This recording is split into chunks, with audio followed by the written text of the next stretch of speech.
Let me thank a couple of our sponsors for making all of this possible. Our friends at Sequoia Capital, who actually hosted all the companies during rehearsal for the 6th year in a row. Our friends at Snappy TV, and of course Room 77, who helped with the pizza sponsorship out there. Big round of applause for our sponsors who helped make everything possible. I had a short list of people I wanted to do fireside chats with at the event. One of them was Chamath. Actually, Mark Cuban, who couldn't make it, sends his regrets. He's going to come next year. And the other was Evan Williams amongst the short list. And Evan is a serial entrepreneur, as you know, who did Blogger, Twitter, Medium, and is just a really insightful guy who I've gotten to know over the years. So please join me in welcoming Evan Williams to the stage. Yeah. Oh, is that for me? He likes to get 2 rounds of applause. It's a standard presenter trick. Please welcome to the stage, Evan Williams. Thanks, brother. Good to see you. I was just saying how this is the most casual backstage I've ever seen. In fact, no one said, hey, you should go back on the stage. Yeah, now. Go actually on the stage and do a fireside chat. Good to be here. Thanks. Yeah, thanks for coming. Twitter came up in the last day and a half at the event, conservatively 10 times on every panel.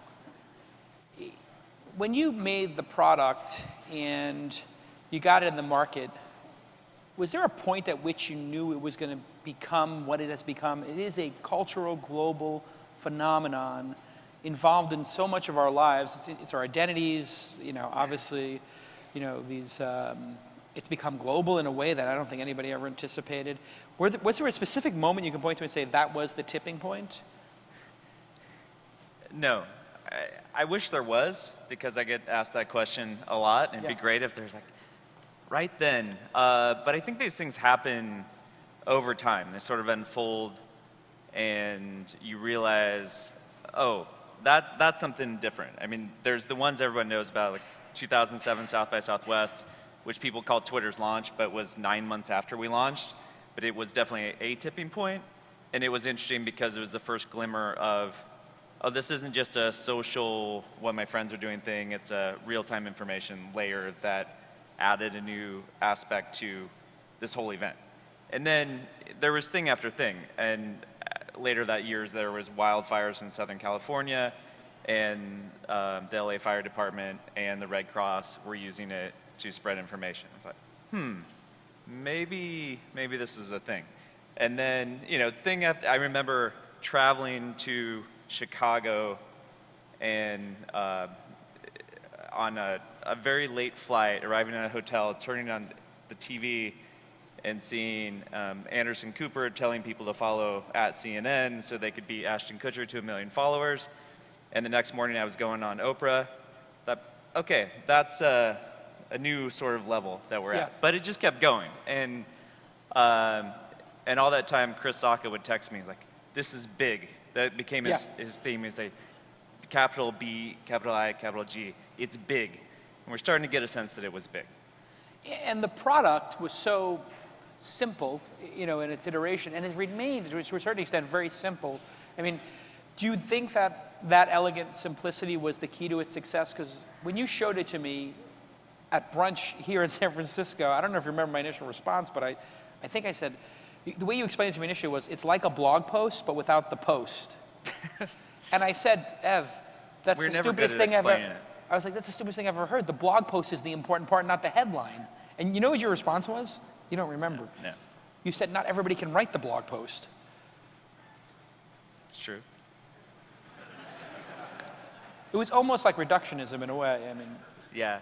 Well, I gave a talk at Web 2.0 a couple years ago about how after working on Blogger for many years, and that it was always, how do we add more features? How do we add more features?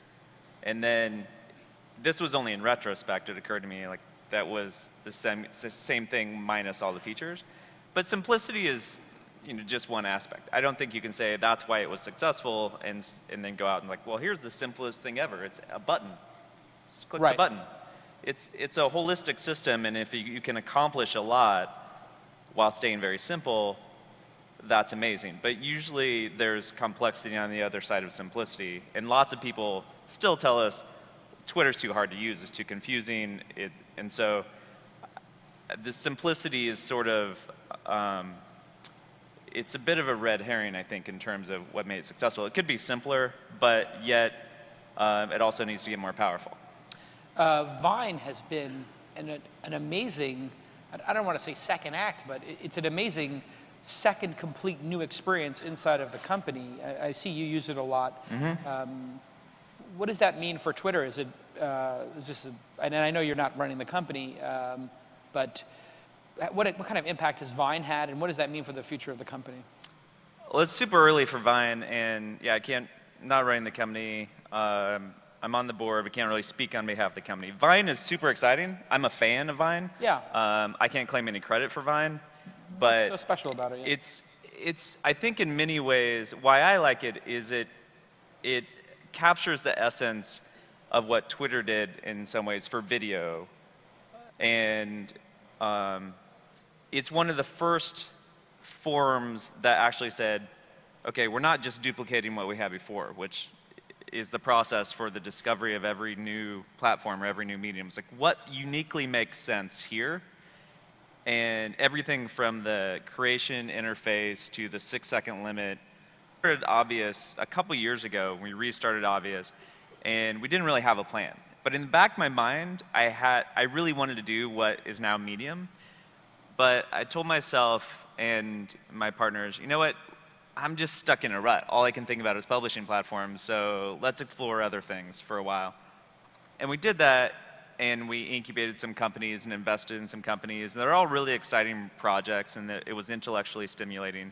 But I learned two things. One was that I really wanted to focus on building a company and a product, so that's mostly what I'm doing. And I came back to Medium because it was the intersection of three things. At this point, it's so in my wheelhouse and what I think about. I thought I could do it well, which is important. And I saw a market opportunity, which is very big and will exist in a window of time. And three, it seemed like it mattered. I mean, at this point, having impact is at the top of my list of criteria in deciding what to do. And I just think the information that we consume that affects the discussion of society, how we make decisions, how we live our lives. I've always gotten a tremendous amount from reading the web, reading magazines, reading books, and I think there's so much more to be done. I can't not focus on it. And Medium incorporates ideas that I literally had in 2000 and wanted to build in a blogger and prototyped, and still I haven't seen done. That could mean they're terrible ideas, but I can't help but explore them. And it's just something about helping people share knowledge and information I find inspiring, and it feels like it's fundamental to all kinds of other things that we do because people learn from it and do new things. So Blogger was incredibly disruptive, and blogging overall as a category, to traditional mainstream media. And obviously Twitter, with people reporting the news themselves and citizen journalism. You know, we would talk about citizen journalism, but then Twitter actually manifested that. What is Medium manifesting? What is it correcting against? Because you're sort of alluding to something's broken right now in media. Is something broken, and what is it? Well, we can do better. I would put it that way. And I think there's some trends that are not necessarily encouraging in terms of the professional side of media. I mean, the internet has dropped the cost of distribution, which has caused a flood of new information. And the incentives reward frequency and keeping costs low when it comes to creating content. And therefore, we see more stuff faster and faster, and sort of a disincentive against investing in a particular piece of content. And so just the way we've decided to organize the web, which is put the new thing on top, if volume increases, that means things disappear much more quickly. And so that rewards a particular type of content. Increased frequency, lower quality, and you built Cheaper. the tools to enable that in a way.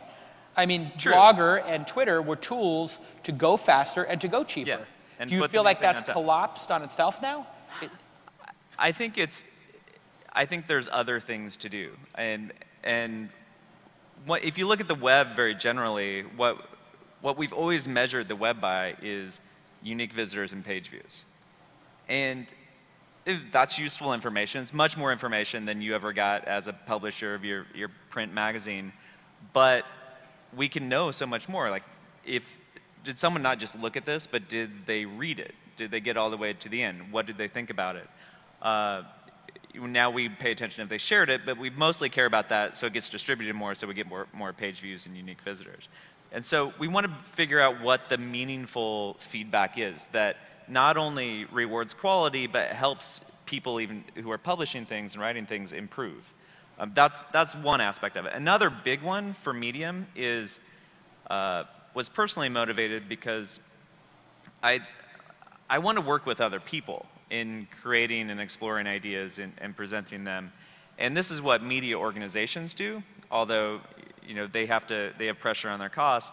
But the internet historically is fantastic at bringing people together to create something better than they can do themselves. And two huge examples, of course, are Wikipedia and all open source software. And the internet does that uniquely, but we don't apply that really to this category of content. Article type, knowledge sharing. It's been tried with news, but news is probably not ideal for it. And so how can we do that? They're very simple things we can potentially do, like get another set of eyeballs on your piece. And there are some efforts, but it's not the default. The default is, if you're going to publish on the internet and you're not part of a media organization, you write something yourself, you edit it yourself, you publish it yourself, you market it yourself. And that is not, it's great that you can do all that, but that's not going to lead to the best quality product. And if we have all these other people in the world who can potentially collaborate with you, let's make that happen. So those are a couple of the ideas behind Medium, and it's just like saying, what is the internet good at? It's lowering cost of distribution and increasing speed is one thing. We've kind of done that. Now let's work on the other things. And so, how much of what Medium is do you already know? And how much did you know when you started? Because having known you now through two companies and, sort of both being involved in blogging, you feel very intuitive in how you build products, but I don't think that you build a 5-year plan and a roadmap. Am I correct? You're correct, yeah. So on this Medium journey, how you've explained it to me today here on stage is a lot more than when we first talked about it. Yeah. It'll be different in 6 months, I'm sure. The long-term vision won't change, or what we're going for, I don't think will change, but how I describe it will change, and what I think the really important elements are will change. And I think this is the way I develop products, and you discover them over time. Even going back to that Twitter story, and the really key, huge insight we had around 2009, I think, is when you remember when we changed the question from what are you doing, what's happening? Right. That was after we realized, Twitter isn't about status updates to my friends. It's more about, it's an information network, not a social network. It's also a social network to a degree, and that's what a lot of people use it for, but what we really wanted to emphasize was this real-time information. And that came after a couple years in. And then we started tweaking the product in that direction. We added search, we put more emphasis on trends, the way we designed retweet, all were about maximizing the efficient flow of whatever information is important to you. Very different than if we would have maximized making interpersonal connections. And so so with Medium already in the last 6 months, we've changed how we approach the idea of what publishing is. At first, if people checked out Medium right away, we had these big images, full page images. We got rid of those because we realized if we launched with that, we'd just be a photo sharing site.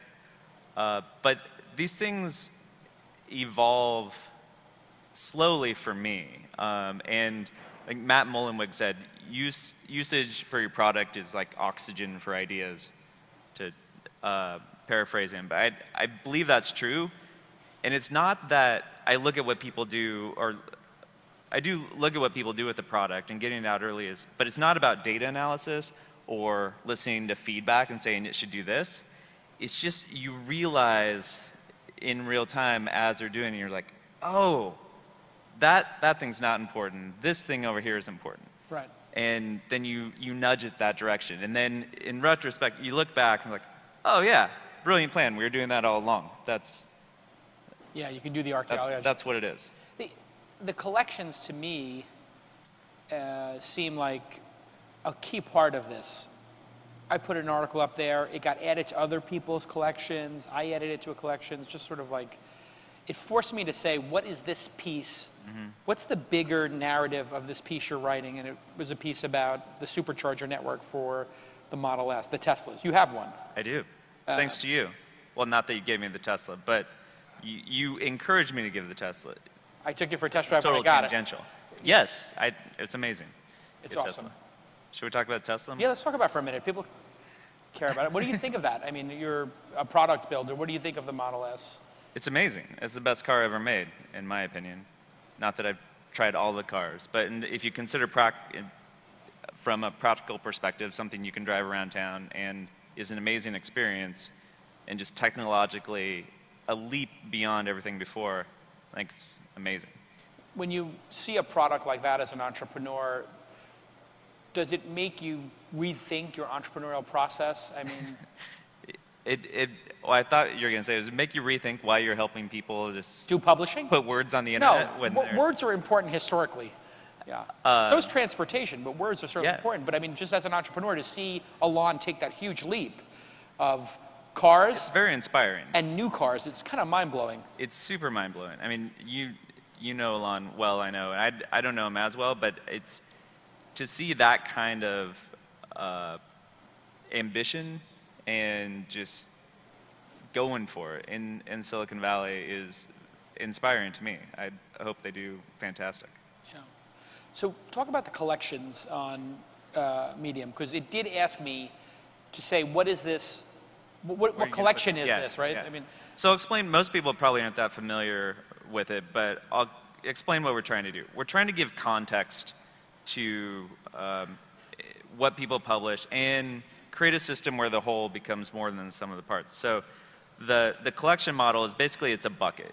It's kind of like a tag, but it's more structured than a tag. And things can live in more than one collection. But what it does is it frames content. So you wrote your Tesla thing in, what was the collection, do you remember? Whatever. 4 or 5 months ago. Say it's like transportation. Yeah, it was transportation. Yeah. And no, mind-blowing ideas. Mind-blowing ideas. So there you go. Mind-blowing ideas, free transportation for life. And so that's a mind-blowing idea. So that makes me think, what are other mind-blowing ideas? Oh, I got a mind-blowing idea. But that can also be posted to a collection I created called We Live in the Future. The fact that this exists, so I created that collection because I was looking at my iPhone, I was thinking about the maps and the fact that we always know where we are, and it's completely foreign to us to be lost now. I was like, that is kind of mind-blowing. I can't remember the last time I was lost. We don't get lost anymore. We used to get lost all the time. Absolutely. It was scary. We do live in the future. We live in the future. Right. So there's all these But now you've got me thinking about we live in the future. Exactly. So there's all these things and so it frames ideas in a way that creates more ideas. So that's what we're trying to do with collections. So in every collection is a prompt for writing something. It's also a prompt for another collection, which is a new way to frame it, which is is a prompt for writing more stuff. They're also all discovery mechanisms. And they're also collaborative, so if I write about a mind-blowing idea and you write about a mind-blowing idea and someone else is inspired, then people who are into mind-blowing ideas, instead of all these just being on our blogs or wherever, can get the mind-blowing ideas. Is that your secret metric, the ability for people to then, build this cohort of, like-minded ideas and inspired? Is that what you're optimizing for? Like, how many more collections and stories came from your story about We Don't Get Lost?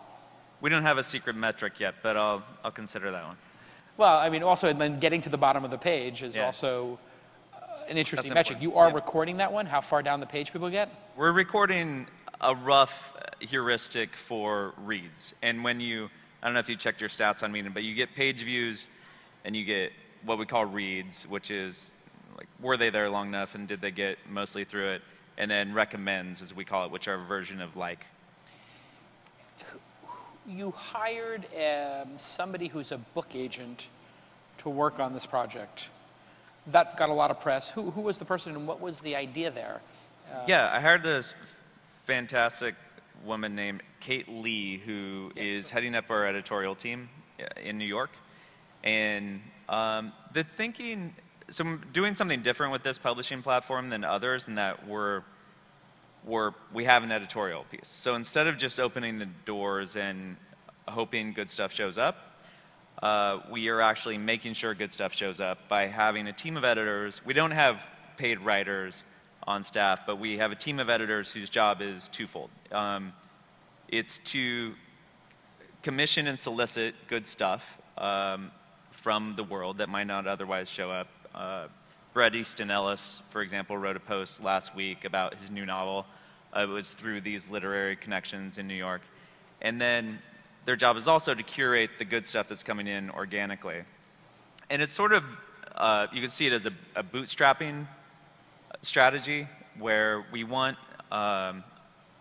obviously the payoff of Medium, it works best if it's a marketplace and there's lots of consumers coming there to get good stuff and there's creators coming there because they can more easily get attention. And so we need to bootstrap that. So, and it's not as easy. It's not like a tweet. People aren't just going to do it.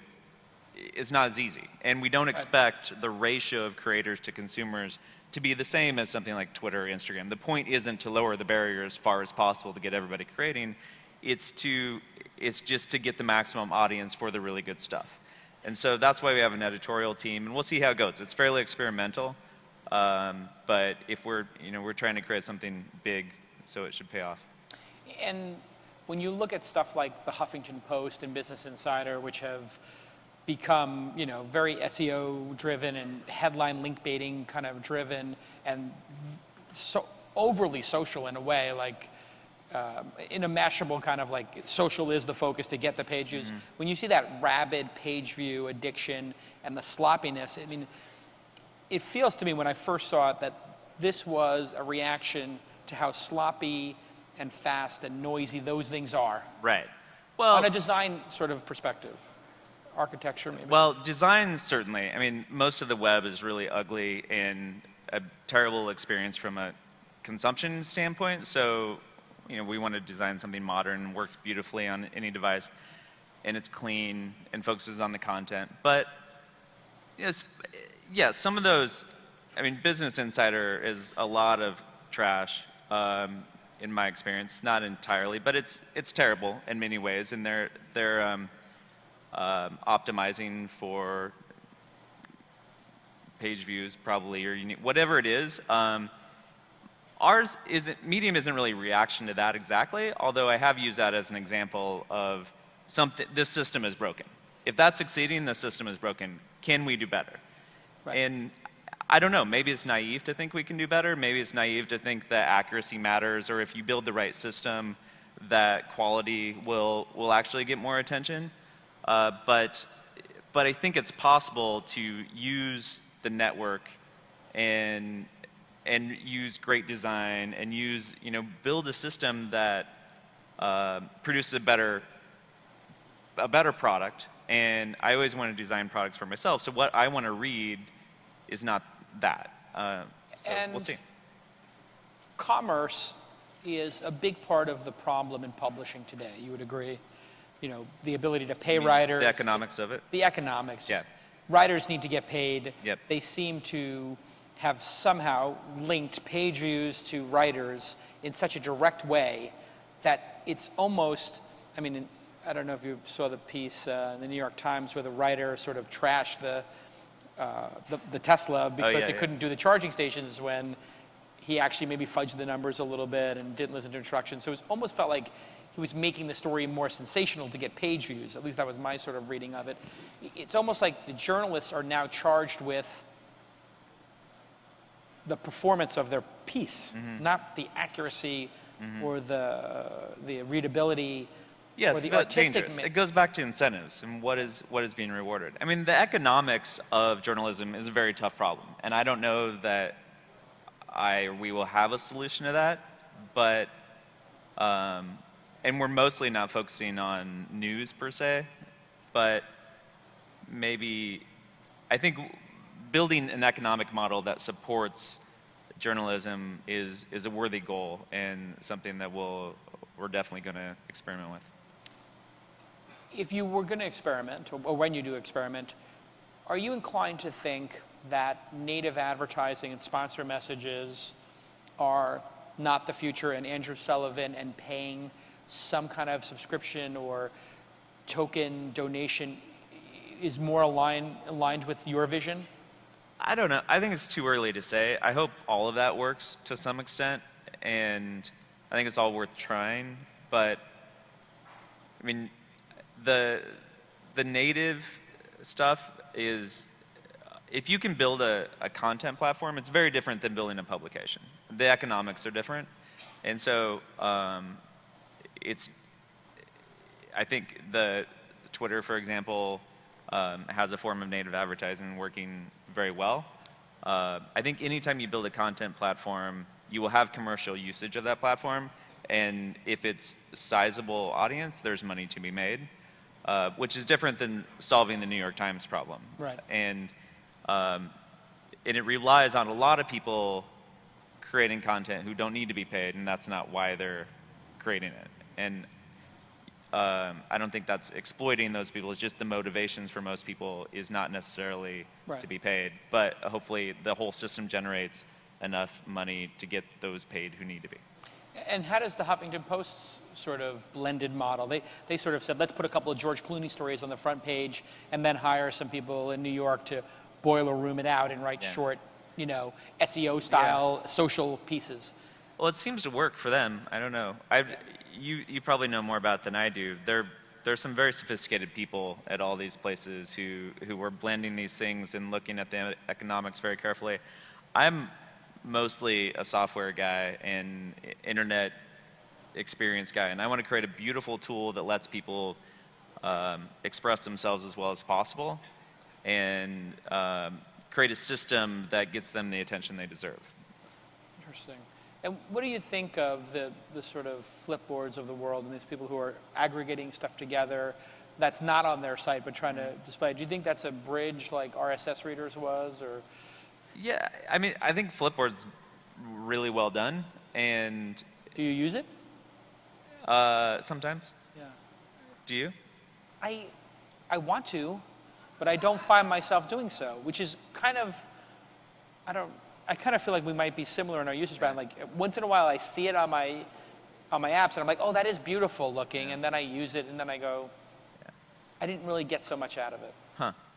I don't know. It's a tough problem, but the ones I'm more suspicious of, I think Flipboard is very above board in their doing deals with publishers, and oh yeah, they're very permission based. And there are some that are not, that I think are pretty sketchy. I don't believe in the whole approach of let's just, it's a new world, let's take all the content and deal with it later and the ramifications, and I think that's not good for anybody, except maybe the people who are stealing the content for a while.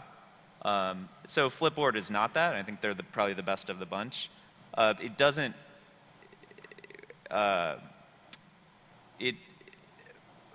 Well, we'll see. What will success be for Medium? I mean, when you look at it from it 5 years from now, 10 years from now, do you know what, if you had a vision in your mind of what success was, you wake up one day and the New York Times has been replaced by Medium, or it's like a person could make a choice between the New York Times and Medium and have an equal experience, or a choice between Vanity Fair and Medium and have a comparable experience? Is it Condé Nast, or is it New York Times, or is it somewhere in between? I don't think it's either of those.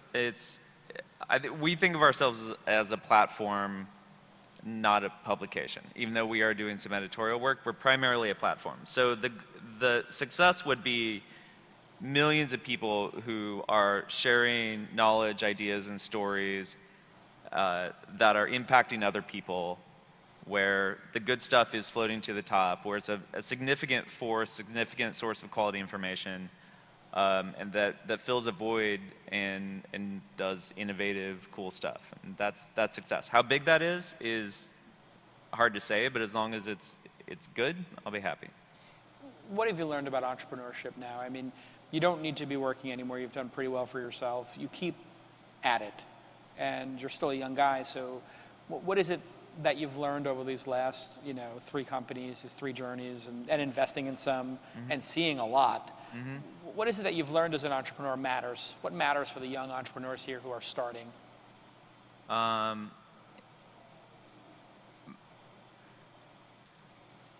Do something that you really want to exist in the world and focus on it entirely.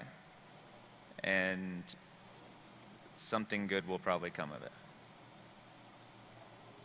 Seems to have worked pretty well, yeah.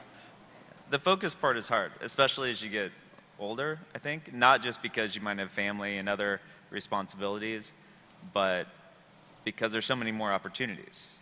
And do this project over here, or go on this trip or whatever. And so the only way I can manage it and feel like I'm really doing my best work is if I say no every day, tons of times, and via email or to intriguing opportunities, because I know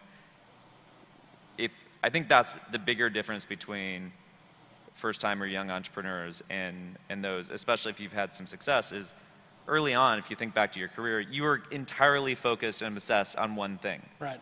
And you just didn't have any choice but to make that successful, and so you pulled through. And I think once you start having choices and it becomes not as important to make it successful, you're like, then it's not. You can float from project to project, or idea to idea, or vacation to vacation, or whatever it might be. Hey, let's go through some of the companies out there and people out there and get your sort of reaction. Oh, geez. Yeah, this is the part where you have to give your insights on the industry. Google, you sold your first company there, all trading at an all-time high of the stock. And is it? Every day it seems like it hits a new high. Sweet. And Larry Page now running the company, Sergey doing the Project X stuff. When you watch that company from when you sold it to now, what do you think? Amazing. I'm a huge Google fan. I think everybody who has worked at Google always has a fondness for Google, and their values are real. It's been 8 years since I left Google, or not 8 or 9. So it's a completely different company, but I'm a fan of Larry's. I love that he's making big bets. I think they're going to continue to take over the world. Yeah, they seem like they're doing pretty well. Apple, what do you think? I mean, now with Tim Cook running Apple, and I don't know Apple as a company very well. It's funny that it's here in the Valley employing tens of thousands of people, and yet I don't seem to know any of them. It's strange to me.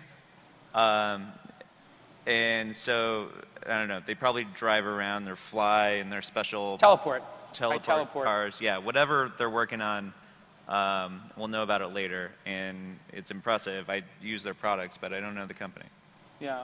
What do you think of their recent performance? You're using all their products, I take it. Yeah. Oh, sure. Yeah. Yeah.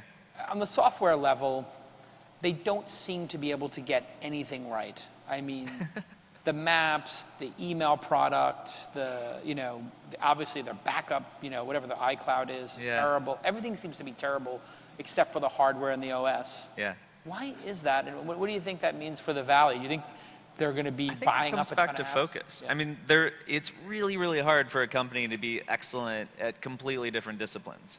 And we haven't seen it happen very much in the history of the industry. That's why every wave of new technology ushers in new dominating players. And it's, for some reason, and it's hard to analyze because you think, well, they have all the smart people and all the money, they should rule the next thing because they have an advantage, but it never happens. Unless, Google's many of their most important things have of course come through acquisition. And YouTube and Android, and Maps. Yeah. They build a lot of maps internally and bought Android very early, but it's, you know, what they've found is it's hard to do that stuff internally, and so that's part of the beauty of this industry. I mean, when I was at Google, shortly after I sold my company, I realized why there was going to continue to be opportunities for entrepreneurs. When you got inside. When I got inside. Because you're outside and like, well, back in the day before Facebook and before Apple was as dominant, Google was the big, scary / admired company. And any field you're in, the thing VCs would say was like, well, what if Google gets into this? And there's no good way to answer that question. But then I got in there and I was like, oh, well, we don't have to worry about that at all. There's plenty of room, not because they're incompetent, but because that's not what they're thinking about, and it's not what they're optimizing for. And even once I got in there, it was much harder to operate Blogger, which was still very, very startup sized, and it was just, they have to do different things. I mean, there's lots that's well known about that problem, but it's kind of the beauty of the industry. Yeah. That they all kind of fall, or they mature, or they slow down, and so we can all create new things.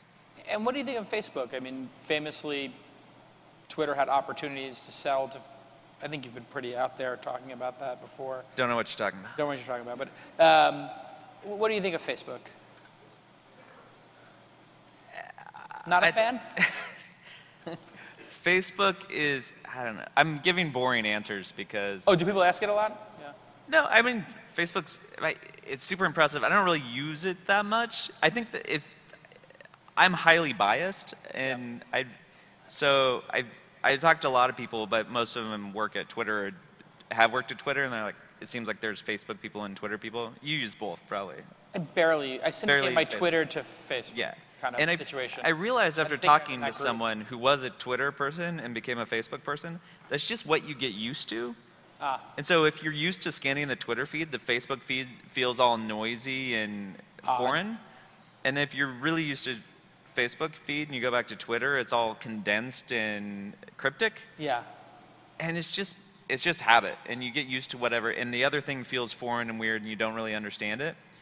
And so Facebook feels foreign and weird to me, but obviously they got a ton of stuff right, and where they go next, I mean, I think all the worries about, well, they won't be able to make money on mobile and all that, obviously were completely silly. I always thought that was silly. They're incredibly smart. They're strategic as hell. I mean, they think, they think out there a ways and think we want to get that thing out there. They're not just like iterating. Right. Although sometimes they iterate and just copy something, and it seems dumb. It's like, why would you copy Snapchat in 2 weeks and then make a big deal about it in the press? That was an odd announcement. Yeah, it's not. But on the other hand, that's something an Ev Williams would ever do. You would never, as an entrepreneur, I respect you deeply as an entrepreneur, you know that. But like, I kind of wonder about Zuckerberg as an entrepreneur, that you would say, I'm going to find the most successful thing out there that people are talking about, which is Snapchat, as Snapchat's going to replace Facebook or whatever. And I'm going to make a point of rebuilding it in 2 weeks with my team, and then do a bunch of press about it, and look how quickly we can destroy that little startup and do something as quick as they can and steal the entire UX. You would never crush your mind. I wouldn't, but Zuckerberg's much richer than me, so maybe. Yeah. But if somebody came to you with that concept in your own company, you'd be like, why would we do that? Yeah, as opposed to doing something original. Yeah.